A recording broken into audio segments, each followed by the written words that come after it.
김지의 돌직구쇼에 오신 여러분 반갑습니다. 김지입니다. 저는 오늘도 이곳 광화문 청계 광장에 나와 있습니다. 어제에 이어서 오늘도 아주 매서운 영하의 추위를 기록하고 있습니다. 절기상 입춘이 한참 지났는데도 이렇게 매서운 한파가 찾아온 겁니다. 너무 춥다가도 문득 깨닫습니다. 아무리 추운 겨울바람이 기승을 부려도 봄에 푸릇푸릇한 새싹은 돋아나기 마련이다 라는 진리를 깨닫습니다. 이처럼 아무리 막으려고 아무리 숨기려고 해도 드러나는 법이 있습니다. 바로 진실입니다. 추미애 법무부 장관이 공소장 공개를 막았습니다. 그런데 어제 저희 돌직구쇼에서 단독으로 취재한 부분, 바로 추 법무부 장관이 막은 공소장 내용 공개해드렸습니다. 오늘도 추 법무부 장관이 공개하지 않기로 결정한 검찰의 공소장 내용 추가로 저희 돌직구쇼에서 단독으로 취재한 부분 공개를 해드리겠습니다. 오늘 동아일보에 단독 취재된 내용입니다. 잠시 후에 어제보다 더 상세한 내용 공개해드리겠습니다. 저는 비가 오나 눈이 오나 매일 아침 이곳에서 여러분을 기다리겠습니다. 김지의 돌직구쇼 지금 라이브로 시작합니다. 잠깐만요.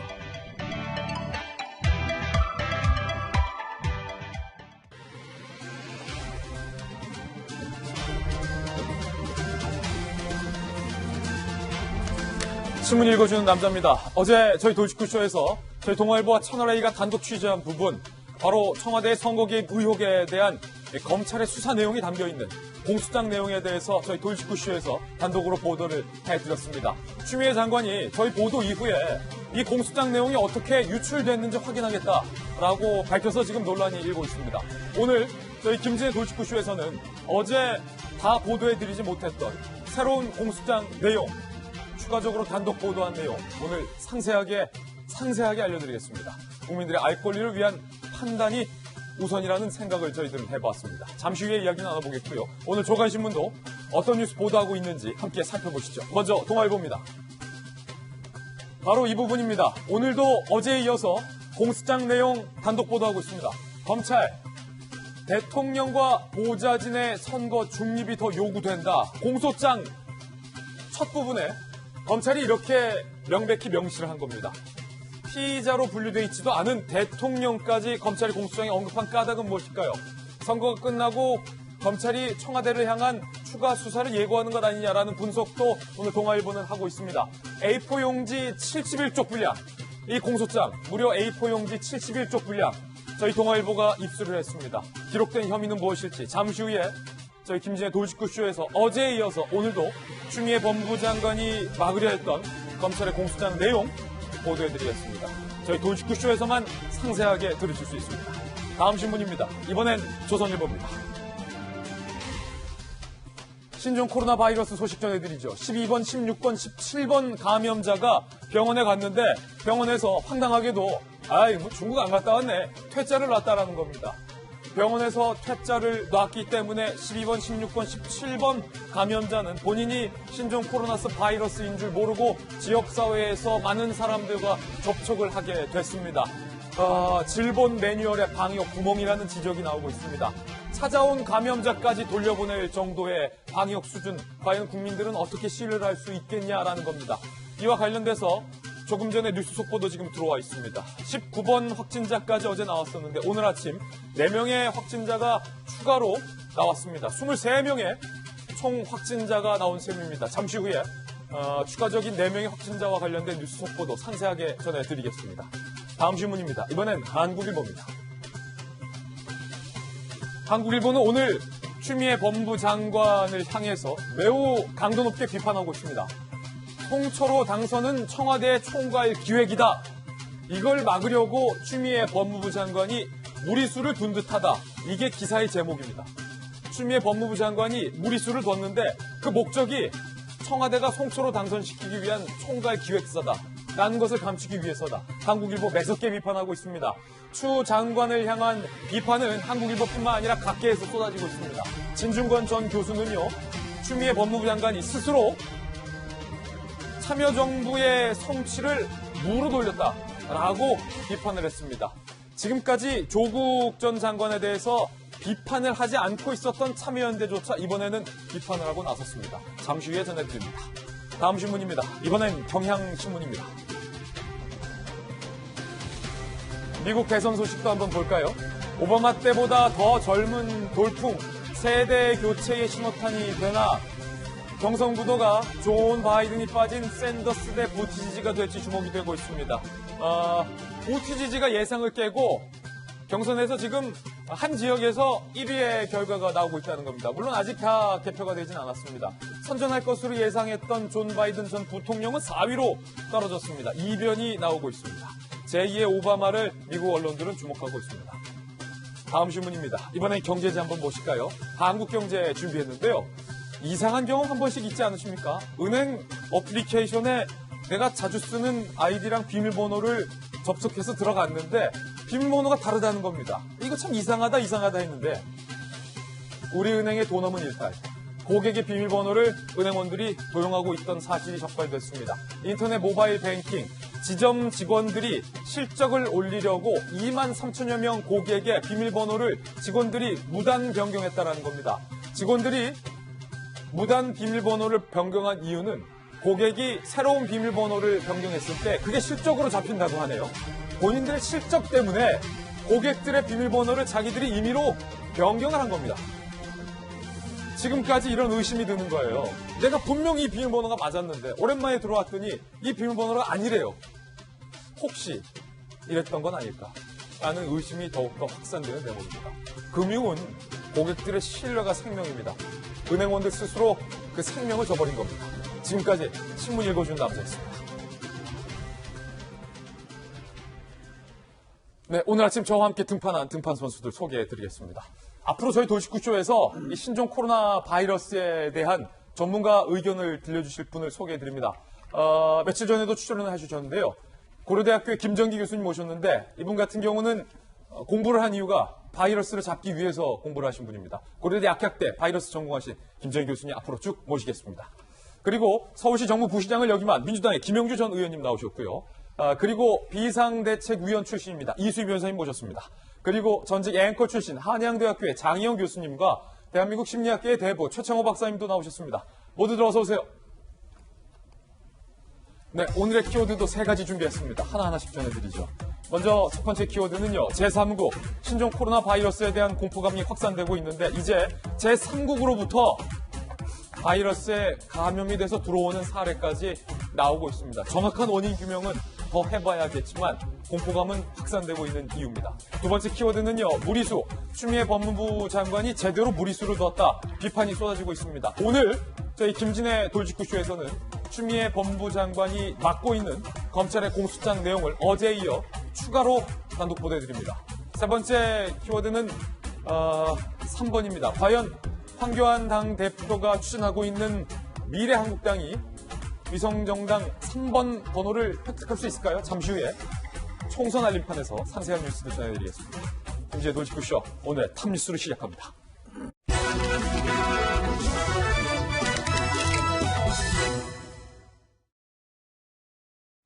네, 검찰의 공수장 추가 보도에 앞서서 많은 국민들이 또 걱정하고 계신 부분 신종 코로나 바이러스에 관련된 오늘도 새로운 뉴스 전해드리겠습니다. 톱뉴스 주제입니다. 제3국으로 확대된 전선이라고 제목을 붙여봤습니다. 그리고 오늘 아침 조금 전 새로운 뉴스 속보도 들어와 있습니다. 신종 코로나 바이러스가 밤사이에 4명의 확진자가 더 추가됐다는 소식입니다. 국내 확진자 4명이 추가됐습니다. 23명의 확진자 기록이 됐고요. 한국인 3명, 중국인 1명 추가 확진이 됐는데 이 중국인 같은 경우는 중국에서 대한민국으로 여행을 온 관광객인데 우리나라에서 확진 판정을 받았기 때문에 국내 확진자 카운팅에 포함을 시켜서 보도를 해드리고 있습니다. 20번 확진자는 41살 국내 여성이고요. 15번 환자의 가족인 것으로 현재는 파악이 되고 있습니다. 그리고 21번 환자는 59세 여성이고요. 6번 확진자와 접촉했던 접촉자로 확인이 되고 있는데 22번째 환자는 46세 남성, 16번 환자의 가족, 23번째 확진자는 58세 여성이고요. 중국에서 한국으로 관광으로 온 관광객입니다. 가족 2명과 관광객 그리고 확진자와 접촉한 사람이 지금 추가적으로 확진 판정을 받은 대목입니다. 점점 확산 속도가 빨라지고 있다는 우려도 드는 대목인데요. 이로써 국내 신종 코로나 바이러스 현황은 23명이 됐습니다. 그 현황표도 저희가 한번 작성을 해봤는데 함께 보시죠. 23명 그리고 접촉자가 956명이고요. 그리고 유증상자가 696명으로 지금 기록이 되고 있는데 이 정도면 전 세계에서도 상당히 많은 수의 확진자 수가 발생한 통계로 지금 기록이 되고 있습니다. 김정희 교수님, 네. 바이러스 전공하셨잖아요. 네. 지금 보시면요, 오늘 아침에 4명의 확진자가 또 발생을 했는데 확진 속도가 점점 빨라지고 있는 느낌이 들어요. 맞습니까? 일단은 전체적인 양상이 약간 며칠 전에 소강 상태를 보이다가 갑자기 또 환자가 증가를 하고 있거든요. 예. 이런 상황은 어쨌든 중국이라는 그 발원지 자체가 감염자가 팽창을 하다 보니까 그 이 연력학 법칙을 따르고 있거든요. 감염병 확산도. 그래서 예. 이 무질서도가 증가하는 방향으로 갇혀있는 데서 밖으로 방출되게 돼 있습니다. 그래서 이걸 효과적으로 차단을 못하면 그래서 작은 구멍이 생기면 급격하게 확산을 하는 특성을 가지고 있습니다. 그러다 보니까 우리나라에도 이런 여파들이 계속 미치는 거로 보여지고 있고요. 그래서 앞으로도 우리나라에서 지속적으로 확진자가 발생할 가능성이 매우 높습니다. 걱정스러운 대목인데 지금 4명 중에 3분의 확진자가 2차, 3차 감염의 사례고요. 특히 23번째 확진자 같은 경우는 여성인데 중국인 관광객이에요. 이게 의미하는 상황이 상당히 좀 걱정스러운데 교수님, 우리 당국이 특정 지역, 중국의 후베이 성에서만 입국 금지 조치를 했잖아요. 그런데 그 지역이 아닌 다른 지역에서 한국으로 관광으로 온 중국인 관광객이 다른 데도 아니고 대한민국에서 코로나 바이러스의 증상이 발현이 됐다는 거예요. 이 말인즉슨 2차, 3차 감염까지 나오고 있는데 이 중국인 관광객이 얼마나 많은 대한민국 국민들을 우리 땅에서 접촉했는지는 아직까지 드러나고 있지 않지만 후베이성 말고 중국의 다른 지역도 입국 금지 혹은 제한 조치를 우리 당국이 해야 한다라는 의미이기도 하지 않습니까? 어떻게 보십니까? 이 계속 제기되는 문제이긴 한데요. 지금 이 23번째 확진자 중국인 분 같은 경우에는 후베이성이 아닌 타 지역에서 여행 목적으로 방문하신 분이고, 이분이 실제로 공적인 업무를 통해서 중국에서 입국하시는 분들은 일정 부분 소재 파악이 어느 정도 가능합니다. 그런데 네. 이렇게 관광 목적으로 오시는 분들은 물론 거기에 거주지를 앞으로 이제 체류할 호텔이라든가 숙소라든가 이런 것들을 기재를 하긴 합니다만 동선이 워낙에 넓고요.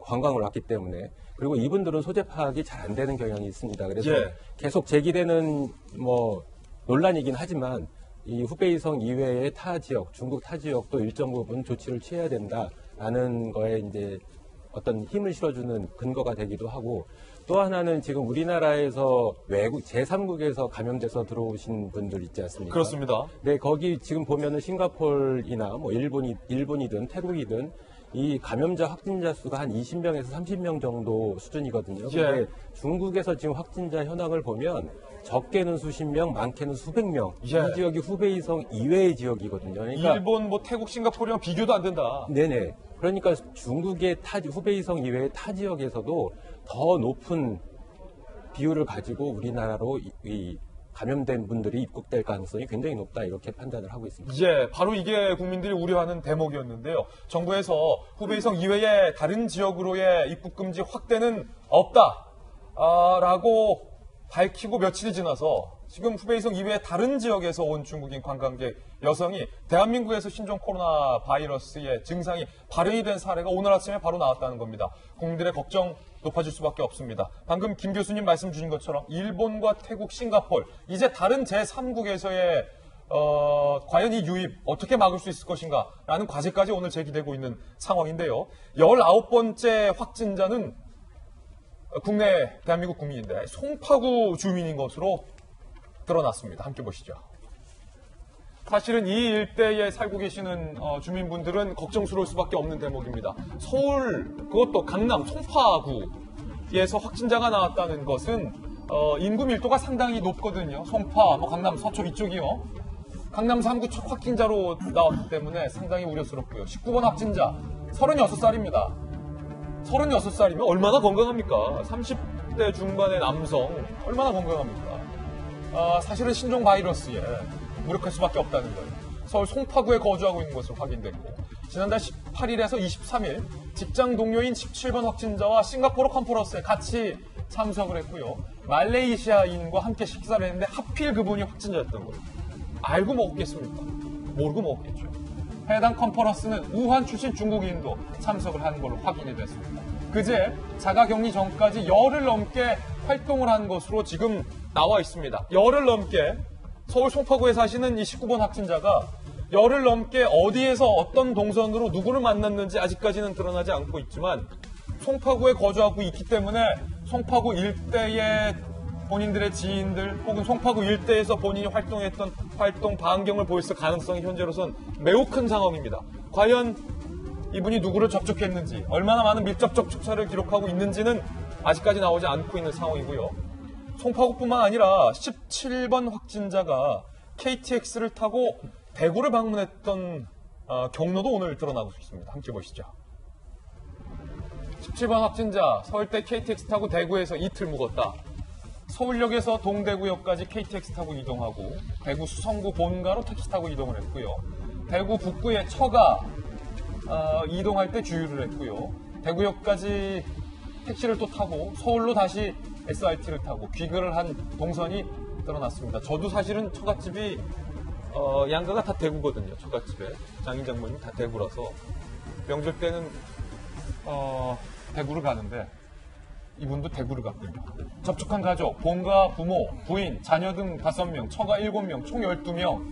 처가 가족들은 현재 모두 부산에서 체류 중인 것으로 확인이 되고 있습니다. 바로 이 부분인데 김영주 의원님, 특히 19번 확진자 송파구 주민 36살의 건강한 남성 제3국의 컨퍼런스 갔다가 감염된 거예요. 네. 물론 거기서 감염이 됐는지 송파구 누구에서 감염이 됐는지 뭐 정확하게는 더 규명을 해봐야겠지만 분명한 건 감염이 됐는데 열흘간 사실은 격리가 안 됐다는 거죠. 네. 어쨌든 17번 확진자의 직장 동료로 젊은 분이죠. 아까 17번 확진자가 38이고 이분 36 아주 젊은 분들인데 17번 확진자는 구리시에 살고 이분은 송파시 예. 말하자면 서울의 동부 벨트가 무너지고 있다는 것을 얘기하고 있습니다. 그리고 SRT를 탔기 때문에 그리고 이분들은 실제로 싱가포르 가서 말레이시아인을 접촉했고 실제로 우한에서 출발하는 비행기 외국 편 중에 가장 많이 간 데가 태국, 싱가포르, 홍콩 이런 지역입니다. 그렇습니까? 예, 그렇기 때문에 실제로 지난번에 우리가 얘기한 것처럼 우한만 막는다는 것은 의미가 없는 얘기가 되어버렸고 실제로 절강성, 온주시, 말하자면 해룡장, 광동성 즉 동남서 다 뚫혔다고 보고 또 우한에서 오는 분들이 비행기를 어떻게 경과를 하냐면 베이징, 상해, 칭다오 이런 쪽을 경과하면서 비행기가 들어옵니다. 따라서 청도에 갔다 왔다는 것 자체도 이미 감염될 가능성이 많다는 얘기거든요. 이제 그렇다면 이제는 오히려 이제 무슨 우한이다 중국이다는 차원을 뛰어넘어서 전체적으로 우리나라 입국하는 모든 분들에 대한 특히 동남아에서 오는 분들에 대한 철저한 검역, 그다음 주소 확인, 동선 파악 이런 것들이 있어야 된다는 부분이고 그래서 지금까지 해왔던 뭐 허베이성에 있었냐 아니냐 이런 차원이 아니라 아주 공항 자체도 구분해서 좀 입국시키는 그런 어떤 좀 더 한치 높은 어떤 그런 전력이 필요한 것 같고 실제로 보면 이제 대구에 갔지 않습니까? 19번 같은 경우도 17번 처가도 대구였는데요. 대구에 계신 분들이 처가 식구들이 또 7명이 부산에 갔단 말입니다. 그래서 부산 연제구 보건소에 얘기를 했기 때문에 그분들이 대구뿐만 아니라 부산까지 또 광주까지 다 지금 하나하나씩 지방으로 더 번져나가고 있다 이렇게 볼 수 있을 것 같아요. 예, 김 교수님 방금 말씀 주셨던 것처럼 걱정스러운 게 이제 아마 우리 보건당국이 특히 이 19번 환자 송파구에 살고 계신 주민분 열흘가량 어떤 동선으로 누구를 만났는지에 대한 구체적인 동선과 접촉자 수도 이제 곧 공개를 할 텐데 이런 정보 공개가 정확하고 신속하게 빠짐없이 빨리 좀 공개가 돼야 송파구에 사시는 주민분들 혹은 뭐 대구에 사시는 주민분들이 조금 걱정을 좀 그래도 좀 덜 할 수 있는 건 아니겠습니까? 이런 정보 공개.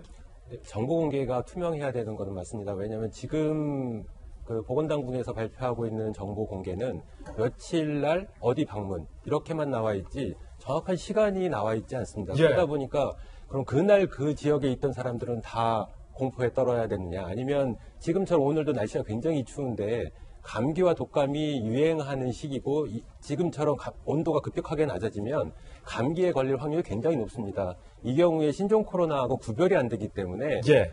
적어도 그 시점 어느 정확하게 어떤 시간대에 어디를 왔다 갔는지에 대한 정보 공개는 이 지금 단계에서는 보건당국의 힘으로만은 어려운 상황이고요. 국민들의 협조가 필요한 상황이기 때문에 이런 정보 공개의 투명성이 굉장히 중요한 시기라고 할 수 있습니다. 예, 송파 그리고 대구, 광주도 지금 비상입니다.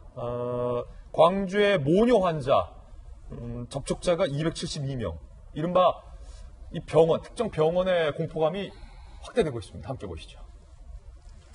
광주 모뇨 환자 272명 접촉, 병원 발생 이 메르스 초비상 16번, 18번 확진자가 광주시 21세기 병원에서 8일간 입원을 했는데 접촉자는 전남대병원 19명, 광주 21세기 병원 272명, 그중에 환자는 75명, 가족 친지 15명 등 총 306명. 접촉자 중에 특히 광주 21세기 병원에서만 접촉한 환자가 75명, 의료진까지 포함한다면 272명이에요. 2차 감염의 우려가 사실은 굉장히 높은 대목입니다.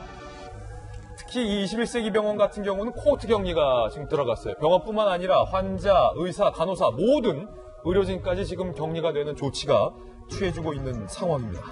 걱정이 이만저만이 아닌데 앞서서 저희가 말씀드리는 중에 오늘 새롭게 드러난 속보, 이른바 23번째 확진자, 중국에서 온 여성 관광객, 후베이 성이 아닌 다른 곳에서 왔을 가능성이 크다라고 말씀을 드렸는데 아직 구체적으로 정확히 어느 지역에서 온 관광객인지가 확인되지 않았기 때문에 후베이 성이 아닌 다른 지역으로 아직은 단정적으로 저희가 확정할 수는 없을 것 같습니다. 우리 보건당국이 또한 정보를 아직 공개해주지 않았는데 보건당국이 정보 공개를 할 때 바로 재빠르게 어떤 지역에서 오신 관광객인지 정확하게 다시 한번 그때 보도를 해드리도록 하겠습니다.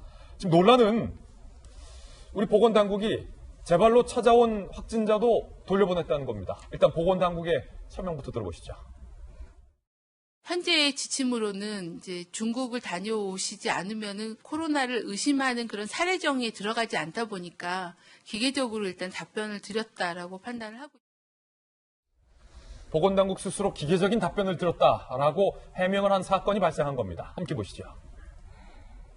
바로 이건데요. 찾아온 감염자도 돌려보낸 일본. 중국 방문, 호흡기 이상 두 조건을 다 충족해야 코로나인지 아닌지 검사가 가능하다라는 질병관리본부의 이 지침 때문에 조기에 확진자들을 놓쳤다는 겁니다. 12번 확진자 같은 경우 일본 오사카를 방문했고 이분이 접촉한 접촉자가 219명. 그런데 확진 판정을 받기 전에 병원 3곳을 찾았지만 돌려보냈다는 겁니다. 16번 확진자의 경우도 마찬가지예요. 태국 방콕과 파타야를 방문했고 이분이 접촉한 분은 306명. 광주 21세기 병원, 전남대병원 코로나 의심 진료를 의뢰했지만 병원장 같은 경우는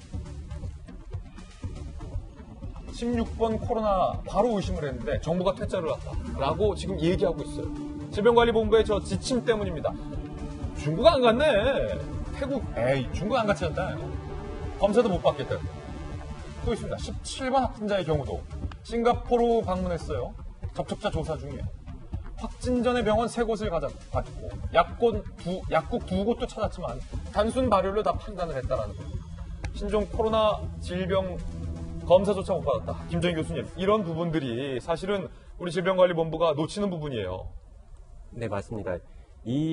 지금 이런 16번 환자도 그렇고 17번 환자도 그렇고 앞서 말씀드린 12번 환자도 그렇고 이 위기 상황에서 적절하게 대응을 못하는 이유 중에 하나는 이게 위기 상황 당시에 급박하게 판단을 하고 결정을 하기 때문에 그렇습니다. 그래서 실제로는 아직은 지금 위기 상황을 해결해야 되는 시점이라 말씀드리기는 다소 그렇긴 하지만 원래 위기 상황에 대비해서 평상시에 이 방역 보건 인력을 굉장히 늘려야 하고요. 그리고 평상시에 기본 훈련을 해줘야 됩니다. 대응 훈련을 해야 되는데 가상의 시나리오를 작성을 해서 시뮬레이션을 돌리고 매뉴얼을 만들고 그 매뉴얼을 계속 점검해 나가는 그런 연습이 필요하고요. 이러한 연습이 있을 때 실제로 위기 상황이 닥치면 융통성 있게 대처를 할 수가 있습니다. 그래서 지금 17번, 16번 환자 같은 경우에 그런 것들이 없었기 때문에 발생을 하는 그런 대응 체계의 어떤 근본적인 문제가 아닐까 이렇게 생각을 하고 있습니다. 예, 너무 매뉴얼에 갇히지 말고 그때 상황에 따라서 매뉴얼도 변경할 수 있는 유연적인 자세가 필요하다라는 말씀이십니다. 자, 우리 김정희 교수님 같은 경우는 또 바이러스 전공하셨은 만큼 이 신종 코로나 바이러스 국면과 관련해서 저희가 자주 모시고 또 전문적인 소견, 의견 들어보겠습니다. 오늘 나와주셔서 감사합니다. 네, 이번엔 저희가 준비한 두 번째 주제를 공개하겠습니다. 바로 이겁니다. 추미애 법무부 장관이 관행을 깨고 청와대의 선거 개입 의혹을 수사했던 검찰 수사 결과가 담긴 공소장을 공개하지 않기로 결정을 해서 논란이 끊이지 않고 있습니다. 어제 저희 김진애 돌직구쇼에서는 추 법무부 장관이 막았던 공소장 내용을 단독으로 취재한 부분에 대해서 보도를 해드렸는데 오늘도 추가 공소장 내용을 저희들이 준비하고 있습니다. 먼저 추미애 장관이 어제 저희 보도 이후에 공소장 내용이 유출돼서는 안 된다. 드러나서 안 된다. 어떻게 유출됐는지 확인하겠다라는 발언을 했습니다. 저희들이 취재해서 보도해드린 내용에 대해서 추 법무부 장관은 유출이 됐다라고 이야기를 한 겁니다. 들어보시죠. 잘못된 관행으로 인해서 국민의 공개된 재판을 받을 권리가 침해되고 또 형사 절차에 있어서 여러 가지 기본권이 침해되는 일이 발생했던 것이죠. 어떻게 해서 유출됐는지는 앞으로 확인을 해봐야 될 일 같고요. 이수희 전 비대위원님, 추 법무부 장관이 유출이라는 표현을 썼습니다. 마치 공개돼서는 안 될 것이 불법적으로 공개됐다라는 인상을 주기도 하는데 이거 저희 동아일보가 단독 취재하고 김진애 돌직구쇼에서 단독 취재한 부분 전격적으로 모든 국민들에게 공개해드리고 있는 건데 이거 유출한 겁니까? 이게 이제 상당히 피곤하죠. 이런 일이 계속 지금 반복이 되고 있는데, 그리고 또 하나 이제 그 추미애 장관이 왜 이걸 이렇게까지 이 공소장을 감추고 싶어 하는지, 그리고 이게 감춘다고 감춰질 수가 없어요. 왜냐하면 재판을 해야 되잖아요. 예. 그런데 이제 형사재판의 경우에는 공개재판이 원칙입니다. 다만 예외적으로 뭐 성범죄라든가 이런 경우에 그 사생활 침해라든가 개인의 정보를 보호하기 위해서 아주 예외적으로 비공개를 하는 경우가 있지만 원칙은 공개 재판이에요. 그러면은 당연히 지금 그 청와대가 개입된 이 선거법 위반의 혐의에 대해서는 재판이 진행되면 자연스럽게 취재가 되고 그러면 검찰의 공소 사실은 드러날 수밖에 없는 건데 막을 수도 없는 것을 왜 그러면 지금 그냥 당장에 공개를 늦추려고 하는 걸까? 저는 이거는 재발절인 게 있는 게 아니냐. 예. 지금 이제 동아일보에서 지금 단독 보도를 계속 하고 있는데 내용을 보면은 청와대의 개입이 상당히 적극적이죠. 그리고 그 목적이 뭐였는지가 너무나 이제 확연하게 드러납니다. 송철호 당시 울산시장 후보의 당선을 위해서 청와대가 한편에서는 전 울산시장 김기현 시장을 겨냥한 수사를 하고 한쪽에서는 송철호 후보를 위해서 공약 같은 것들을 또 마련해주고 또 한쪽에서는 당내 후보자였던 임동호 전 최고위원에 대해서 이렇게 회유를 하고 이런 것들이 이제 이렇게 발맞춰서 이렇게 잘 굴러가는 건데 그 내용이 지금 이 공소장 안에 아주 구체적으로 적시가 되어 있는 거죠. 예. 근데 그거를 이제 당장 막겠다고 해서 그것도 어리석은 짓이지만 또 하나는 이제 언론에서 취재를 통해 가지고 그 공소장을 입수를 해서 이제 보도하고 있는 것을 이걸 무슨 공무원의 무슨 그런 정보 유출이라든가 아니면은 마치 이것을 피의사실 공표하고 헷갈려 하는 거거든요. 이거는 피의사실 공표하고는 다른 거거든요. 그래서 저는 추미애 법무부 장관의 시각 자체가 잘못되어 있다는 생각이 좀 듭니다. 이거를 그러니까 이제 청와대를 보호하기 위한 거기서 나온 좀 과도한 방어 행위에 더해서 추미애 장관 본인이 이 사생활의 그러니까 이 개인의 사생활 보호와 국민의 알 권리에 대해서 좀 잘못 판단하고 있는 것이 아닌가. 개념 자체가 잘못 들어있는 것이 아닌가. 그런 의심도 해봅니다. 잠시 후에 오늘도 저희 김진애 돌직구쇼에서 추 법무부 장관이 공개하지 않았던 검찰의 공소장 내용 새로운 부분 추가적으로 보도해드리겠습니다. 유출이라고 표현을 했던 추미애 법무부 장관. 그런데 불과 몇 년 전 추미애 법무부 장관은 검찰의 공소장을 인용하며 박근혜 전 대통령에 대해서 정말로 신랄하게 비판을 한 발언을 저희가 쉽게 찾을 수 있었습니다. 그때와 지금 불과 몇 년밖에 안 지났는데 추미애 법무부 장관의 판단이 왜 이렇게 달라진 걸까요? 들어보시죠. 나라의 대통령이 중대한 범죄 혐의자로 검찰의 공소장에 기재가 됐습니다. 지금 대통령이 검찰의 공소장에 의해서 국정농단의 주범으로 설치가 되어 있는 가운데 박근혜 대통령은 공동정범 또는 주범으로 공소장에 적시되어 있다는 것을 공소장을 다시 읽어보시길 바랍니다. 보시면요, 오늘 심리학계의 대부 최창호 박사님 나오셨는데 이 심리학적으로 말입니다. 본인이 당대표 시절 불과 몇 년 안 되거든요. 검찰의 공소장에 따라서 박근혜 대통령을 이렇게 신랄하게 비판을 했었는데 불과 몇 년 만에 공소장 공개는 기본권 침해다. 이거 어떻게 유출되는지 확인하겠다라고 본인의 과거와 전혀 다른 발언을 했거든요. 이거 뭐 심리학적인 용어 있지 않습니까? 일단 인지부조화라는 표현이 있어요. 인지부조화다 이거? 내가 알고 있는 것과 행동하는 것의 그 갭 차이가 있잖아요. 예. 그럴 때 부조화를 조화로 만들려고 하는 사람들이 무의식적인 작용이 있는데 인지부조화다. 이걸 합리화하거나 하는데 이게 정말 누가 뭐 어제도 언론인이 표현했지만 손바닥으로 하늘을 가리는 것 같고 또 왜 하필 이때면.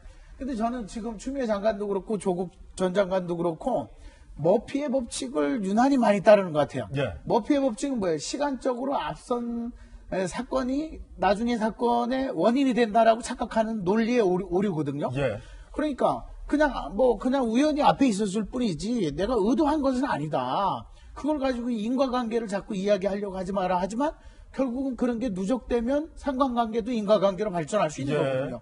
그리고 오얏 나무 아래서는 가끈을 고쳐매지 말려고 했는데 오히려 지금 추미애 장관이 저렇게 하는 것은 공소장에 뭔가 있을 것이다. 청와대가 정말 관련 있는 것은 아닐까라고 하는 우리 국민들의 의심을 더 키워주는 부작용을 지금 일으키는 거죠. 아, 그러면 과연 청와대가 정말 13명이나 되는 사람이 관련이 있을까? 그러면서 지금 이렇게 하는 행동은 또 뭐하고 무슨 때냐면요. 노무현 대통령이 예. 공소장을 공개하게 된 게 사법개혁의 측면에서 예. 시작된 거예요. 그걸 지금 와가지고 하필 청와대와 관련된 선거 개입에 대한 사건을 앞두고 공소장을 인권과 관련지어서 기본권과 관련지어서 공개하지 않는다? 근데 다 결국은 공개가 되잖아요. 저것은 결국은 제가 보기에는 큰 일을 치르는 단초가 되지는 않을까 걱정해요. 예. 네. 야권에서는 추 법무부 장관을 향한 비판의 목소리가 쏟아졌습니다. 들어보시죠. 당당하고 숨길 게 없으면 왜 비공개하겠습니까? 당연한 상식을 거부하고 무리하게 공소장 공개를 막는 것은 선거 개입 의혹이 사실이라고 고백한 것과 다를 바가 없습니다. 추미애 궤변은 사법개혁과 국민의 알 권리 차원에서 공소장 제출을 처음 지시한 노무현 대통령을 2번 우롱하는 것입니다. 법조계에서도 추 장관을 비판하고 있습니다. 함께 보시죠. 전직 검찰 고위 간부는요. 최고 권력기관의 비위에 대해 국민은 알 권리가 있고 재판 당사자의 프라이버시권과 충돌하지 않는다라고 비판했습니다. 장관이 공소장 공개를 막아서 집권층을 비위, 쉬쉬하는 건은 적반하장이자 직권남용이다라고 비판을 했고요. 전직 검사장 B 씨는요. 추 장관이 법치 수호가 아닌 정권 수사 방탄에만 몰두하며 권력의 앞잡이 노릇을 하고 있다라고 보도하고 있습니다. 한 신문은. 차장검사 출신의 변호사 C 씨는요. 한국일보와의 인터뷰에서 피고인 측이 방어권 행사 준비가 덜 됐다는 이유로 버티면 재판을 총선 이후로 연기할 개연성이 없지 않다라고 얘기하며 추 장관 입장에서는 선거에 미칠 영향을 최소화하기 위해 무리수를 둘 실리가 있었던 셈이다라고 얘기를 했습니다. 지금까지 법조계에서는 상당한 비판이 있어 왔어요. 그런데 조국 전 장관 등에 대해서 비판하기를 멈췄던 참여연대조차 이번에는 가만히 있을 수 없었나 봅니다. 참여연대가 나섰어요. 공소장 비공개, 역풍, 참여연대도 비판. 개인의 명예나 사생활 보호라는 비공개 사유는 궁색하기 그지없다. 기존 관례와도 어긋나고 국민의 알 권리와 이 사건에 대해 판단할 기회를 제약하는 것으로 납득하기 어려운 결정이다. 참여연대조차 사실은 조 장관 이슈 때 참여연대 침묵하고 있다가 참여연대에서 몇 명 뛰쳐나왔잖아요. 그 참여연대도 어제 입장문을 냈습니다. 그런가 하면 진중권 전 교수도 거들었어요. 추다르크라고 억지로 띄워주니 잠시 주제 파악 기능에 장애가 생긴 모양이다. 설마 친문 비리 덮는 데 공을 세운들 설마 그들이 노 대통령 탄핵의 주범에게 조국이 흘린 바통을 넘겨주겠냐. 꿈을 너무 야무지게 꾸셨다. 라고 진중권 전 교수는 비판을 하고 있습니다. 그렇다면 지금부터는 어제 보도해드린 데 이어서 오늘 새로운 검찰의 공소장 내용에 대해서 저희 김진의 돌직구쇼에서 상세하게 보도를 해드리겠습니다. 오늘 동아일보에 구체적으로 보도되고 있는 내용인데 국민들께서 지금부터 저희들이 전해드릴 이 공소장 내용을 읽어보시고 직접 여러분들께서 판단을 해주시길 부탁드립니다. 오늘도 검찰 공소장과 관련된 어제 보도해드리지 않은 새로운 4가지의 장면을 저희들이 준비를 했습니다. 먼저 추미애 법무장관이 막았던 검찰의 공소장 속에 등장하는 첫 번째 장면부터 함께 보시죠. 주인공은 황운하 전 청장입니다. 추미애가 막은 공소장 속 황운하의 모습은 어떨까요? 수상한 지시와 압박. 부임 직후인 2017년 8월부터 정보 담당 경찰관들에게 수차례 지시를 한 대목이 검찰 공소장에 드러나 있고 오늘 저희 김진의 돌직구쇼에서 단독으로 공개해드립니다. 황운하 전 청장은 정보 담당 경찰관들에게 이렇게 얘기합니다. 정보 경찰들이 말이야 그 밥값도 못하고 말이야 밥값도 못하고 밥값 좀 해라. 밥값 누가 못하고 있는지 국민 여러분께서 판단해 주시고요. 사회단체와 지도층 울산시 공무원들의 비리를 수집하라. 선거 사건의 첩보를 수집하라. 굉장히 구체적인 황운하 전 청장의 당시 워딩들이 공소장에 기재가 되어 있습니다. 검찰이 수사한 내용이에요.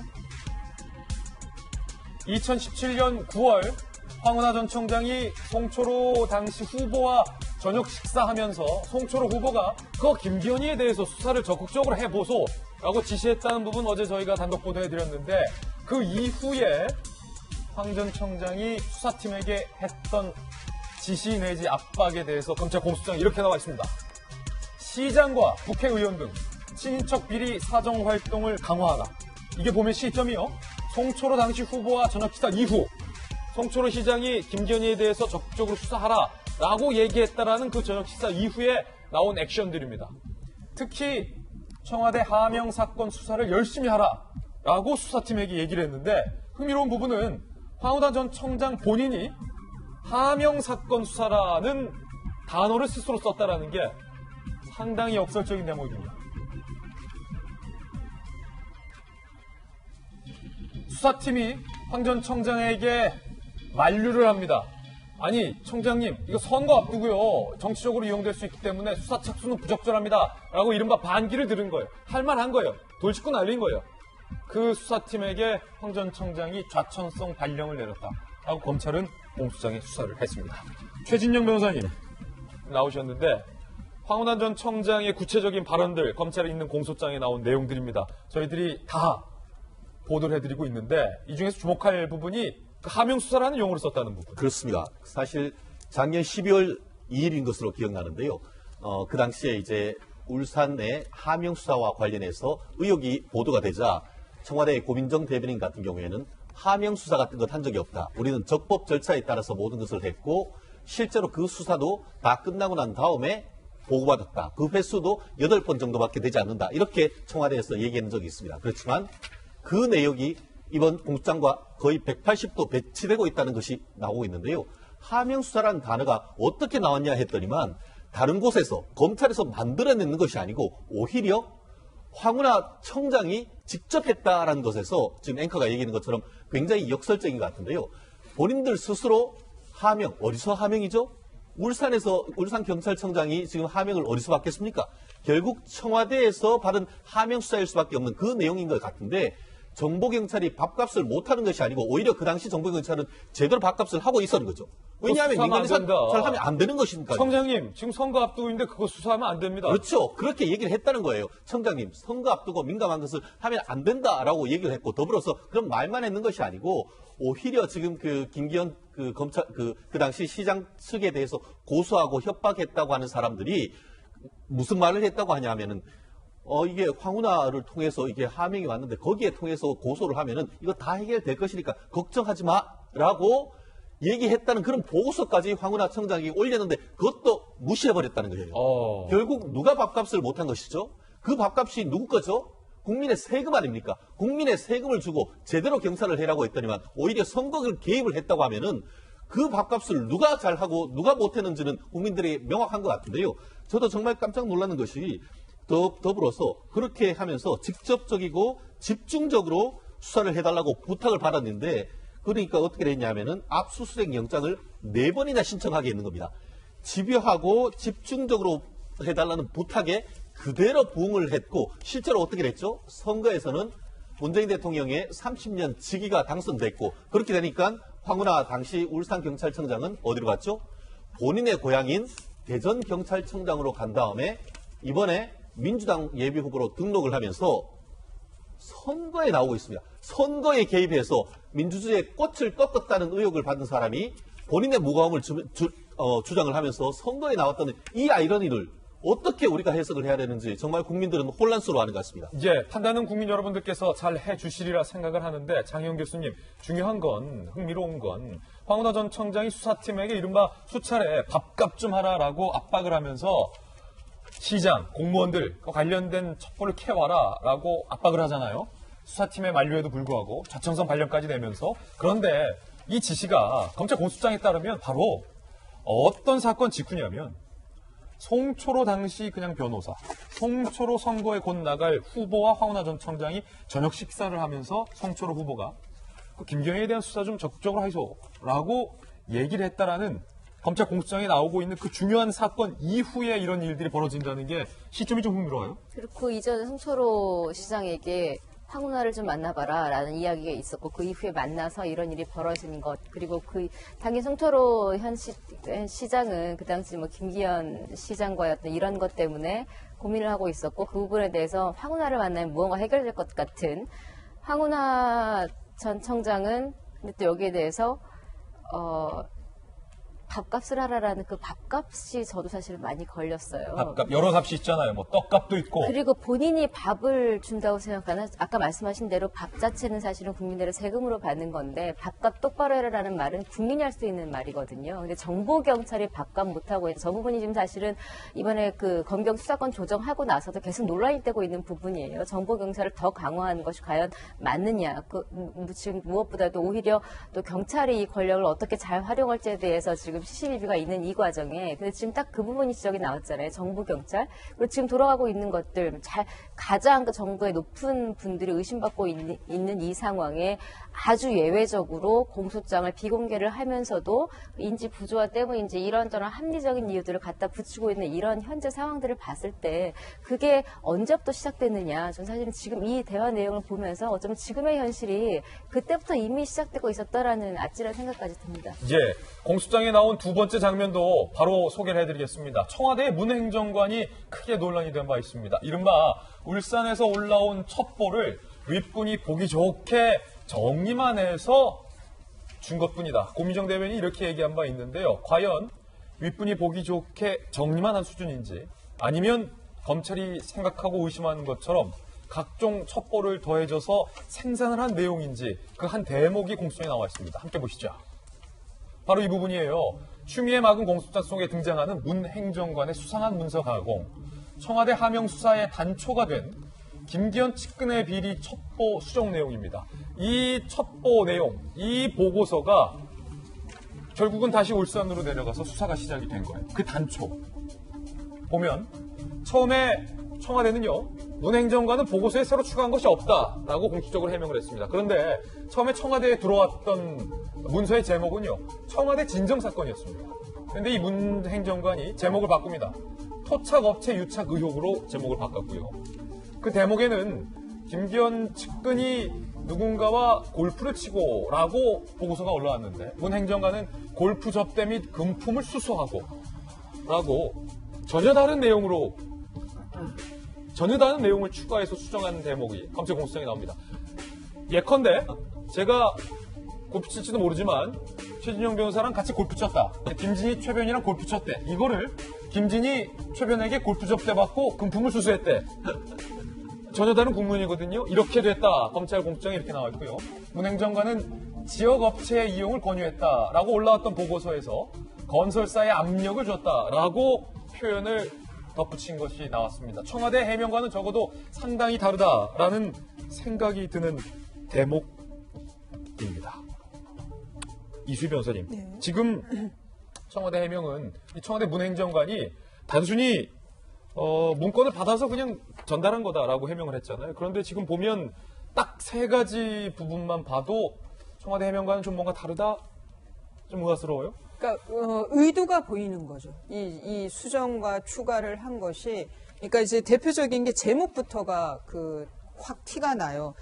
송병기 전 부시장을 통해 가지고 2017년 10월 9일 날 이메일로 받은 내용엔 제목에 송병기 전 부시장의 경우에는 진정서 그리고 가로 울산시 이렇게 해서 이제 보냈는데 뭐 그거 그대로를 꼭 써야 하는 거는 아니지만, 그런데 이 문 행정관이 만든 그 보고서에는 지방자치단체장 그리고 가로를 하고 울산광역시장 김기현 비리 의혹이라고 해서 제목이 아예 김기현 당시 시장을 겨냥을 한 거예요.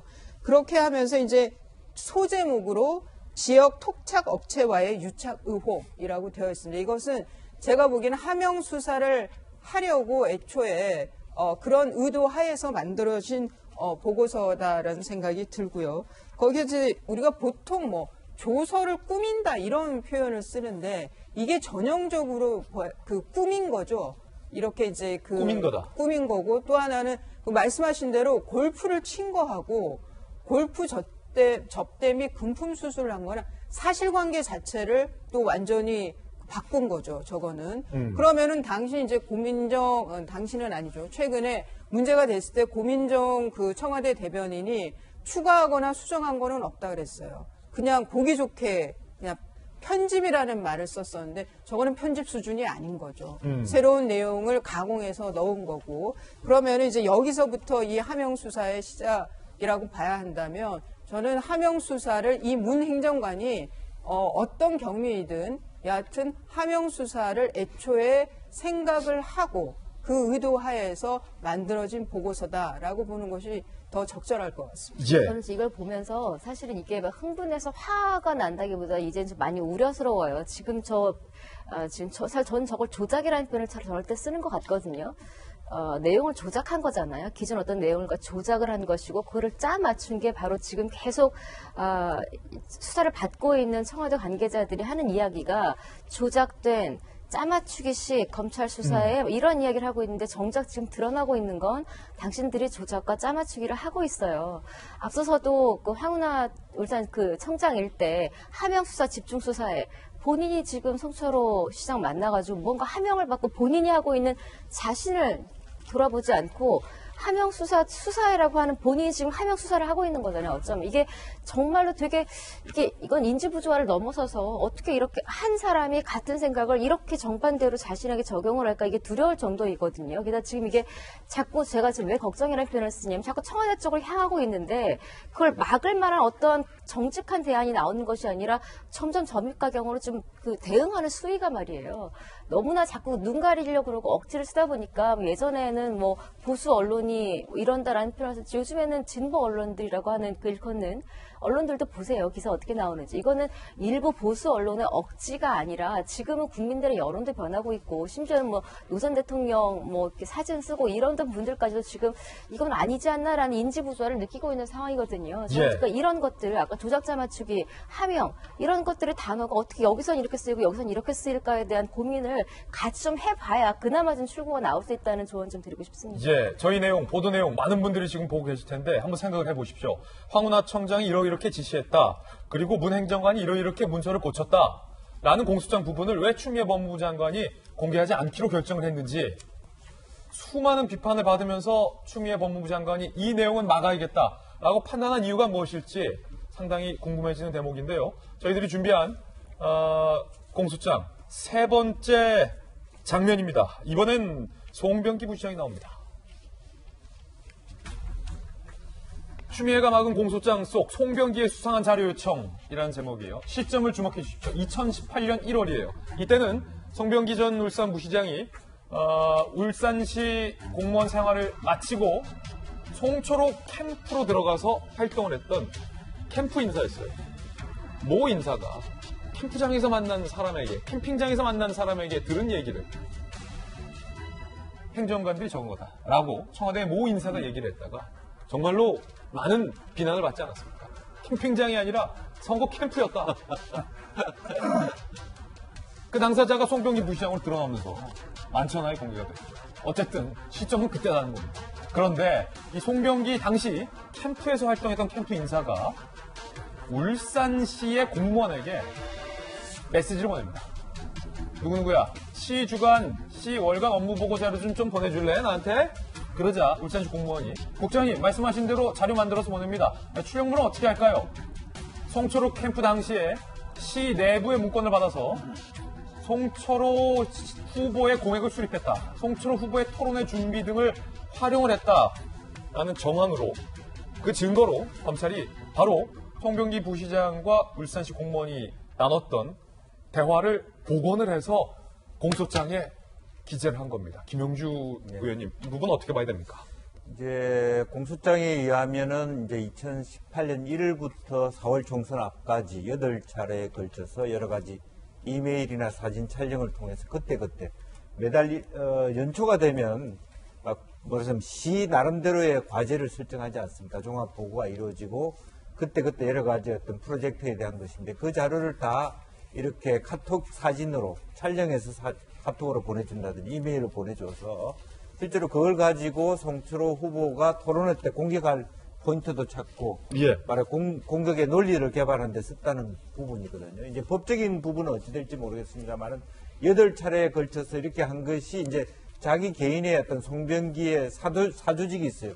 구인회라고 하는 울산시에 자기가 교통건설국장에 있을 때 후배나 있던 그 관련자들, 부하 직원들을 모인 그 네트워크를 통해서 시내에 있는 사람들을 통해서 말하자면 정보를 빼는 건데 그 중에는 물론 공개된 정보도 있고 또 정리된 정보도 있기 때문에 어떻게 봐야 될지 모르겠습니다만은 공식적으로 8차례 이렇게 하는 것은 사실은 공소장에 수상한 자료를 요청했다라고 하는 건 분명한 사실 같습니다. 예, 최종 변호사님. 아니 울산시 공무원도 아니잖아요. 시 내부 자료를 특히나 특정 캠프의 공약을 위해서 부하 직원이었던 사람에게 받았다면 이거야말로 방금 추미애 장관이 얘기했던 이거야말로 유출 아닙니까? 그렇죠. 뭐 지금 보면은 그 이른바 우한 바이러스 내지는 신종 코로나 감염자가 속출하고 있는데 오히려 이 내부적으로는 지금 정보를 유출했는 사람을 지금 계속 압수수색한다라고 얘기를 하고 있는 것 같은데 저는 깜짝 놀랐습니다. 이번에 오늘 여러 번 깜짝 놀라시네요. 예, 동아일보 보도를 봤더니만 혹시 김형수, 김철수 이런 얘기 혹시 이번 사건에 들어봤습니까? 예. 알고 봤더니만 김형수가 송병기 부시장이었고 이 김철수는 이 송시장 캠프에 있는 특별 보좌관이었다고 합니다.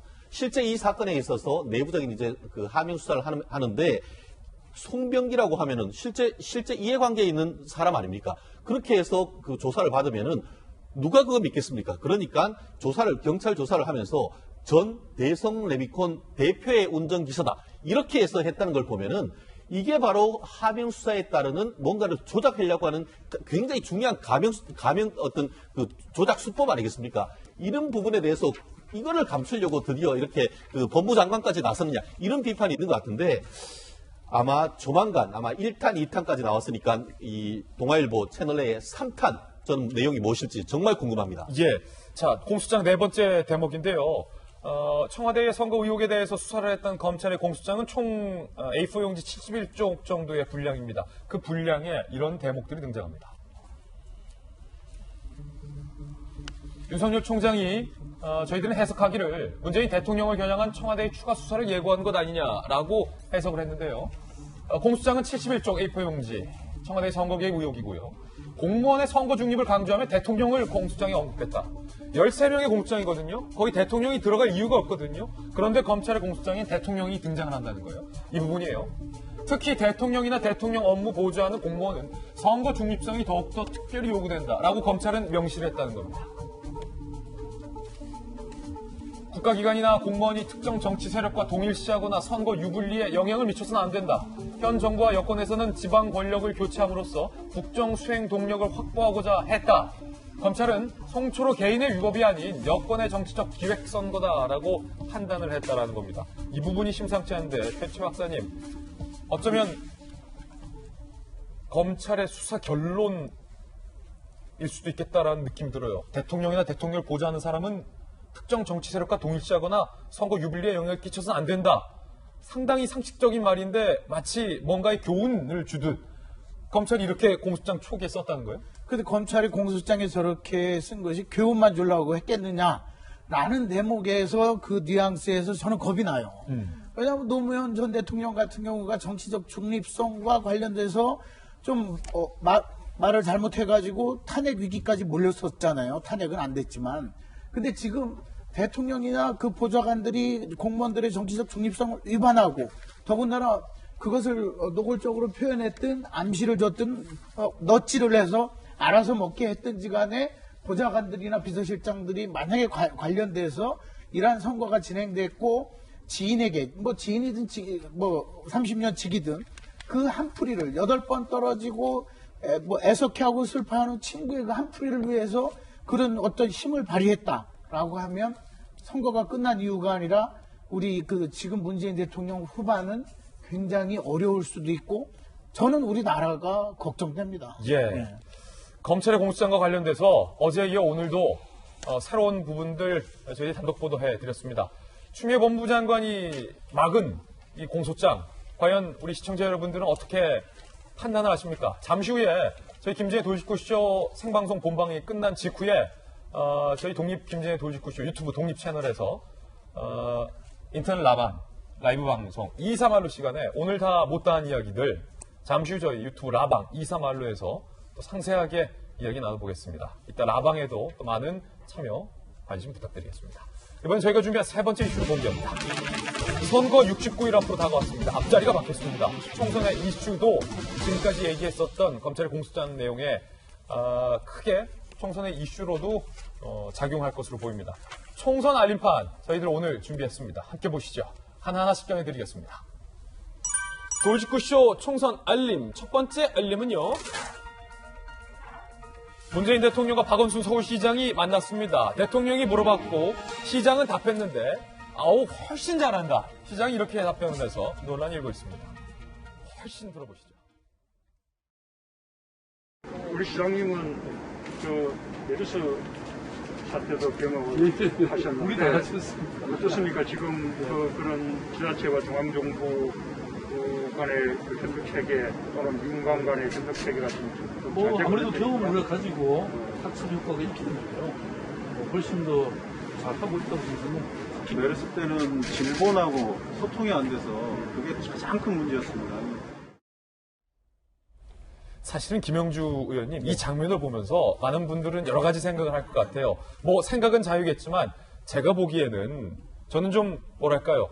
대통령과 시장 서로 덕담 차원에서 할 수 있는 얘기지만 지금까지 저희가 코로나 바이러스 얘기하면서 중국 이외의 다른 지역에 대해서 입국금지 확대를 왜 안 하느냐, 제3국에 대해서는 왜 질병관리본부가 넉놓고 있느냐, 3명의 환자가 병원까지 찾아왔는데 질병관리본부 매뉴얼 때문에 왜 그냥 돌려보내느냐, 빈틈이 많아서 걱정이 되는데 훨씬 잘한 겁니까? 글쎄요. 과거에 이제 메르스 때는 병원 내에서의 그런 어떤 문제가 더 확산됐다는 측면에 뼈아픈 경험이 있죠.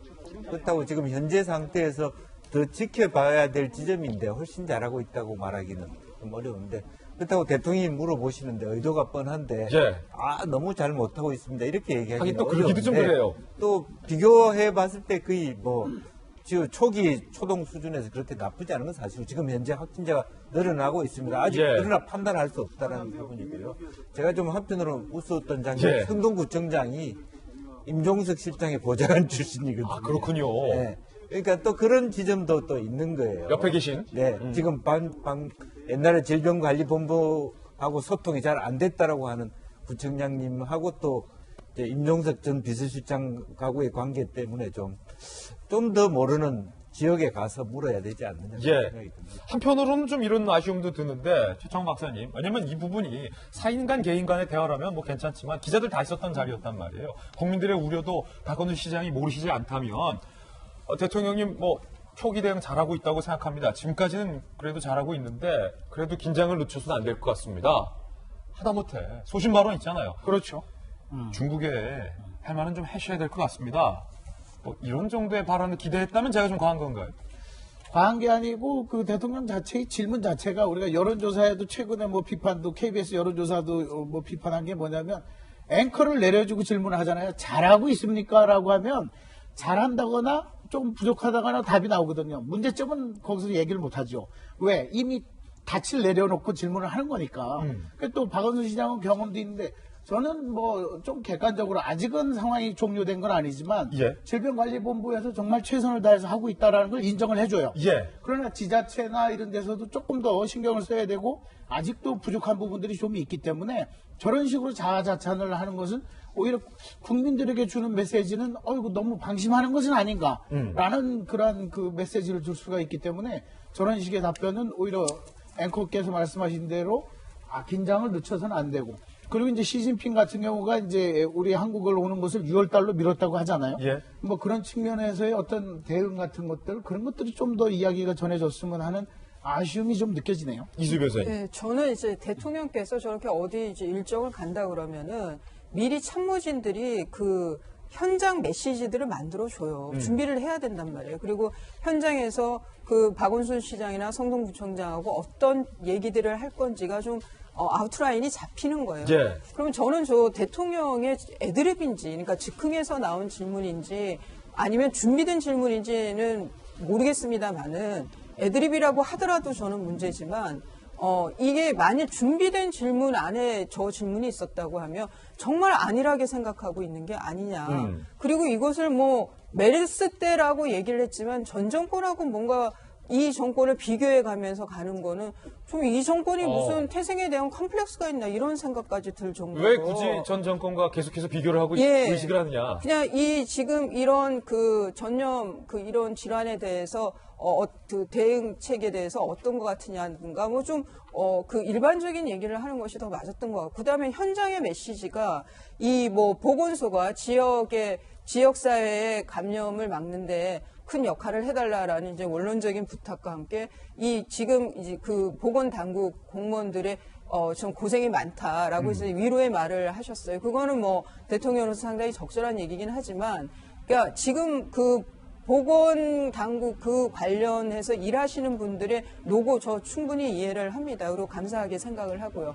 하지만 지금은 포인트가 그쪽보다 지금까지는 그런 식으로 한 것이 통했죠. 사람이 먼저다 뭐 하는 그 캐치프레이즈 아래서. 하지만 이번 이 상황은 그쪽 포인트보다는 어떻게 막을 것이냐에 그 국민들은 더 관심이 있는 거거든요. 그래서 저는 현장 메시지가 좀 상당히 문제가 있었다는 생각이 들어요. 이거를 저는 뭐 대통령보다는 준비한 참모진이 도대체 지금 이 상황에 대해서 어떻게 파악을 하고 있는 건가? 우리 잘하고 있다 정말 스스로들 만족하고 있는 게 아닌가 그런 강한 의심이 듭니다. 총선 알림 함께하고 계십니다. 이번엔 두 번째 총선 알림판 내용 살펴보시죠. 알림 뉴스 들으셨죠? 알림 소리? 닷 올린 위성정당 미래한국당에 닷이 올랐습니다. 한선교 대표가 당대표를 맡게 돼서 많은 논란이 일고 있는데 어제 잡음이 있었습니다. 직접 한번 들어보시죠.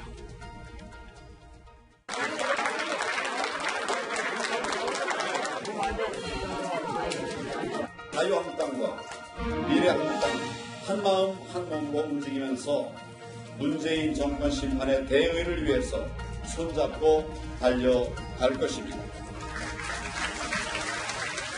당장 해산하십시오. 당장 해산하시고 집에 가시길 바랍니다. 미래한국당, 불법정당, 반사정당, 미래한국당 해산하십시오.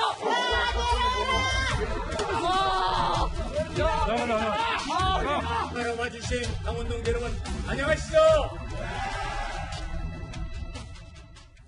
바로 이런 부분을 이제 잡음이라고 하는 건데 최진영 변호사님 네. 거센 항의를 받았어요. 황교안 대표는 우리는 하나다라고 외쳤지만 그 말이 정말로 무색하게 불법이다, 해산하라라는 강한 항의.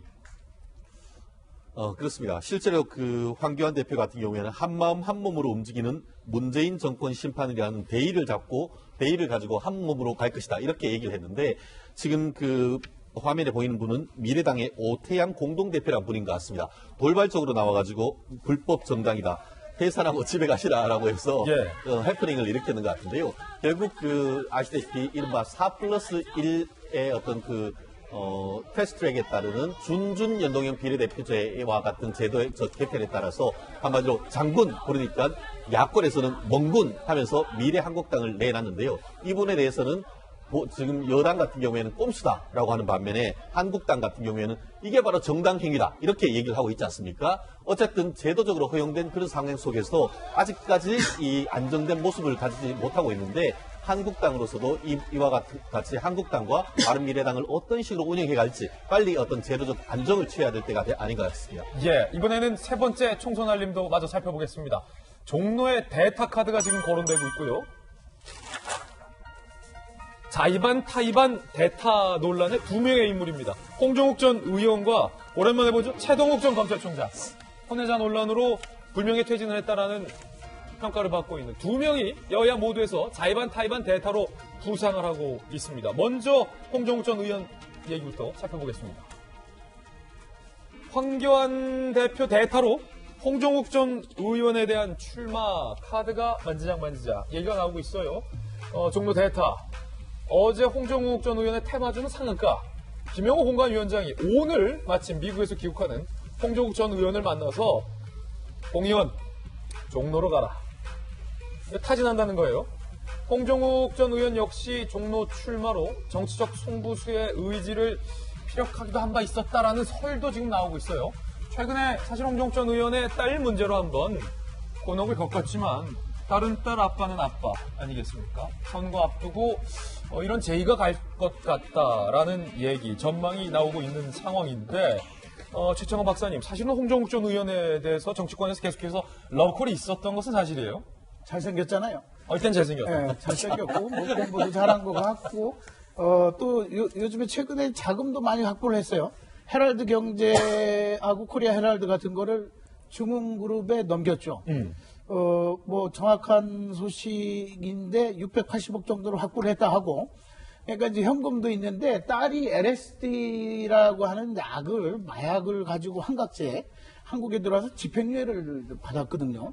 근데 이제 16살 딸이 그렇게 한 거예요. 그러면 가화만사성일 텐데 과연 이낙연 전 총리의 대항마로서까지 까면 될까? 그런 걱정은 돼요.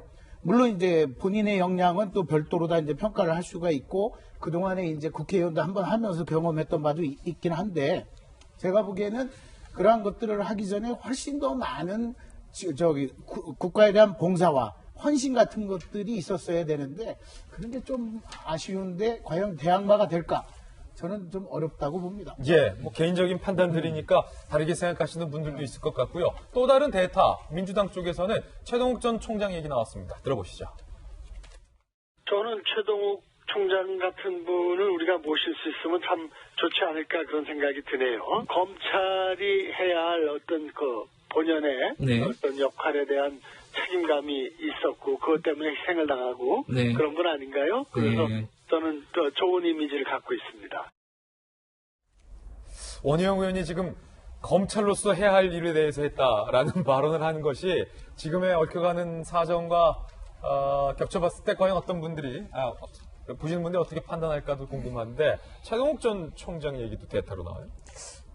이게 그러니까 왜 하필 군산이냐? 그러면 이제 김의겸 전 대변인이 이제 자진 불출마 선언을 불출마라고 해야 되나요? 하여간 민주당 후보로는 안 나온다고 이제 본인이 얘기를 했고요. 그런데 최동욱 저 검찰총장의 경우가 본적지가 여기라고 해요. 그렇군요. 참 이거는 좀 할아버지의 인연까지 오는 것 같은데 이제 상대 그 후보가 김관영 의원이다 보니까 현역 의원이고 제법 센 후보다 보니까 아마 이제 명망가를 영입해서 하려고 하는 것 같은데 글쎄 이게 그 군산의 경제 뭐 회복이라든가 이런 것에 더 주안을 둔다면 거기에 더 맞는 후보를 물색하는 것이 지금 여당으로서는 더 필요한 조치가 아닌가 싶은데요. 최동욱 전 검찰총장의 영입이라는 거는 저는 윤석열 현 총장을 좀 의식한 그런 얘기가 될 수도 있을 것 같습니다. 그런데 최동욱 전 총장의 경우에는 본인이 자진 사퇴를 했죠.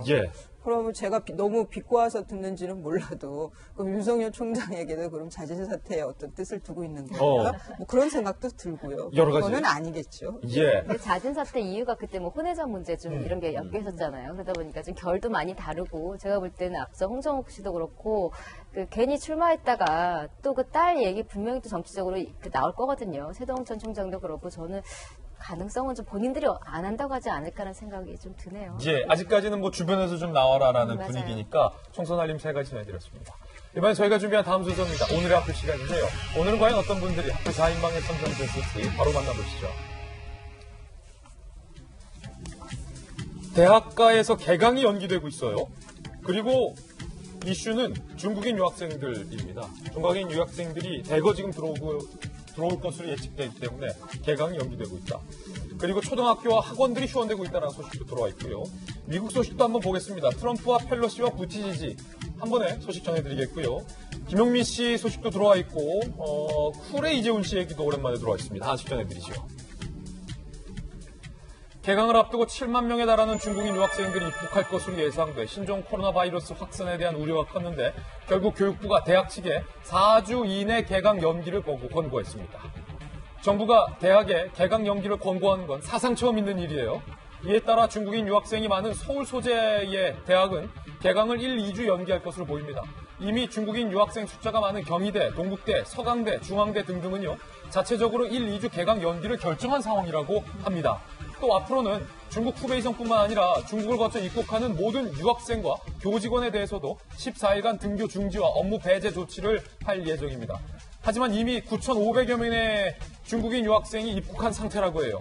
9,500여 명이. 개강을 늦춰도 기숙사가 아닌 개별 숙소에서 머무는 유학생들의 경우 동선을 알기 어려워서 여전히 불안하다는 목소리도 나오고 있습니다. 한편 서울시 교육청이 CGV 성신여대 입구점에서 영화를 보고 중랑구 면목동 초등학교 인근 미용실과 음식점 등을 이용하는 등 5번 확진자가 거주하거나 장시간 체류했던 중랑구와 성북구 학원 200곳의 휴원을 권고했습니다. 이것도 정말 이례적인 일입니다.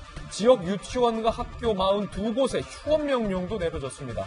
또 당초 12번 확진자와 접촉했던 모군 초등학교 학부모의 자녀가 다니는 학원 건물만 점검을 했지만 옆 건물에 있는 학원까지 총 95곳의 휴원을 정부가 권고를 했습니다.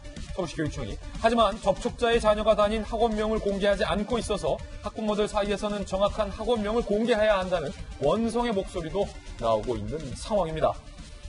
지금 김영주 의원님 초유의 일이에요. 대학교의 개강들이 연기되고 있고 그리고 확진자가 갔던 초등학교와 학원과 유치원까지 줄줄이 휴업을 권고하고 있는 상황인데 지금 학원명을 정부가 공개하지 않아서 학부모들 사이에 원성이 나오고 있어요. 사실은 그게 좀 중요한 것 같습니다. 학원명도 그렇고 예컨대 이제 17번 확진자가 들렸던 예컨대 북창동 무슨 이름 들어가 있는 국밥집이라 하면 그 동네 여러 군데에 있을 수 있어요. 피해가 속출하고 있거든요. 프랜차이즈니까. 그렇기 때문에 특히 이제 정말 탈근대 사회에서는 똑같은 이름이 충무김밥이라는 게 충무가 있어야 되는데 전국에 명동에도 여러 군데 있는 게 충무김밥이거든요. 그러니까 그와 같은 어린이집 이름도 유사해요.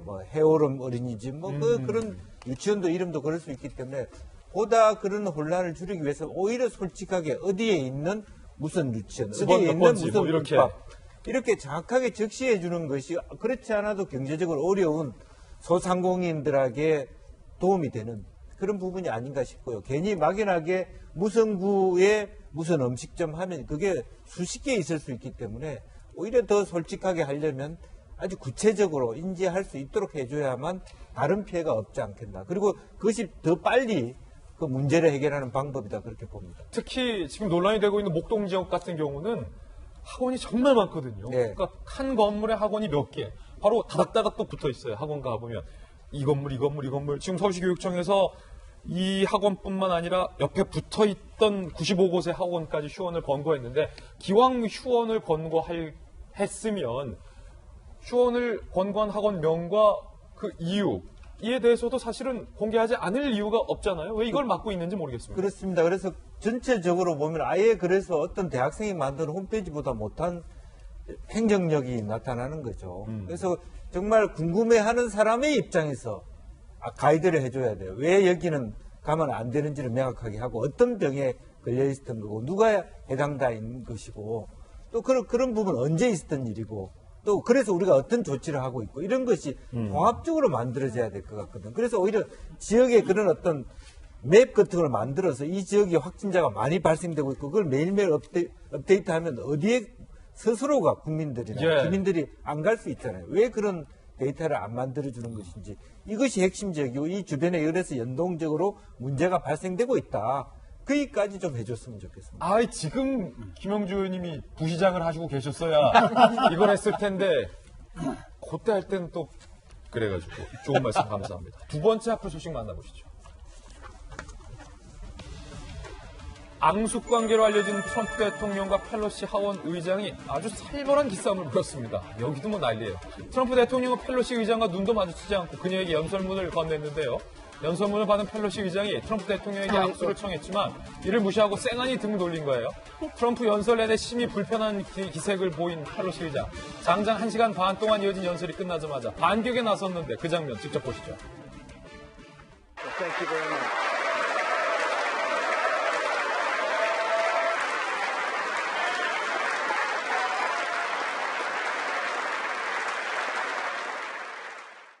It was a manifesto of mistruths. 박박 찢었어요. 보면은 박박 찢어요. 보란 듯 대통령 연설 사본을 박박 찢었어요. 두 사람의 충돌은 미국 하원의 대통령 탄핵 조사와 관련이 있는 것으로 보이는데 그러다 상원에서 트럼프 대통령의 탄핵안이 최종 부결됐습니다. 탄핵 정국 종결됐습니다. 트럼프 한숨 돌린 거죠.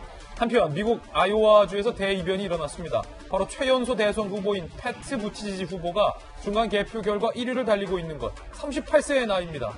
정치 물갈이를 우리말로 치면 내세웠어요. 인디애나주의 소도시 시장이 전부였던 그가 2008년 오바마 돌풍을 재현하는 것 아니냐라는 관측도 나오고 있습니다. 직접 들어보시죠.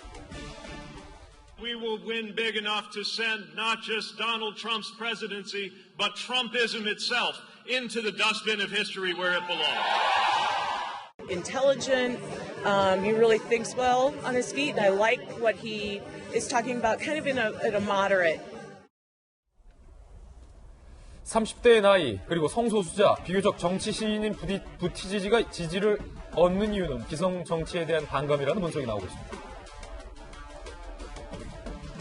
새로운 시즌 시작을 앞두고 있는 KBS 거리의 만찬의 새 진행자 중 한 명으로 낙검수 출신 김용민 씨가 발탁돼서 논란입니다.